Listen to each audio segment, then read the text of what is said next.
Dans cette vidéo, je vais vous donner quelques conseils pour optimiser votre facture d'énergie et faire attention donc à sa consommation d'énergie.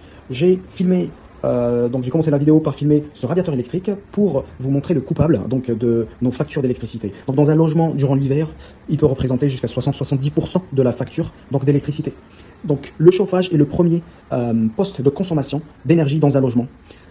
Le deuxième poste d'énergie dans un logement, c'est le ballon d'eau chaude.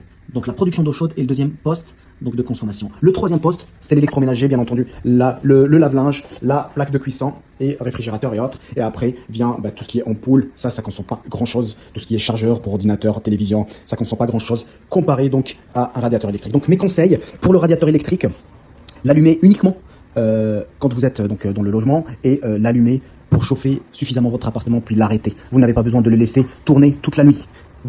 Et surtout, faites très attention à l'arrêter quand vous quittez le logement, parce que si vous l'oubliez et que ce radiateur tourne toute la journée, votre facture sera salée. Autre chose, mon conseil, et c'est un conseil précieux, c'est de ne jamais le mettre sur 32 degrés d'emblée. Le radiateur, il faut le mettre à 21 ou 22 degrés, parce que quand vous le mettez à 32 degrés, il va consommer énormément d'électricité pour chauffer rapidement, pour atteindre les 32 degrés, et c'est ce qui va tirer donc sur votre consommation d'électricité. Donc tout le temps, on le met à 21, 22, maximum 23 degrés suffit. Il faut être un peu patient, attendre que la pièce chauffe, et plutôt privilégier de bien s'habiller que de mettre donc le radiateur à 32 degrés. Ça c'est mon premier conseil d'utilisation. Quand vous terminez, bien entendu, on le met à 0. Vous avez aussi le sèche-serviette.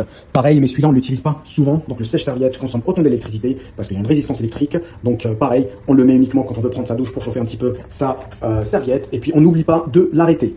Et enfin, le ballon d'eau chaude. Mon dernier conseil, vous avez ici le réglage de la température. L'été, vous le laissez à 40 degrés, vous le réglez à 40 degrés, vous n'avez pas besoin de plus l'été, d'accord 40 degrés suffit pour prendre une douche l'été tranquillement. L'hiver, 50 degrés, c'est le max. Ne jamais le mettre sur 80 degrés, parce que c'est énorme, il va consommer beaucoup d'électricité, on n'a pas besoin d'avoir 80 degrés.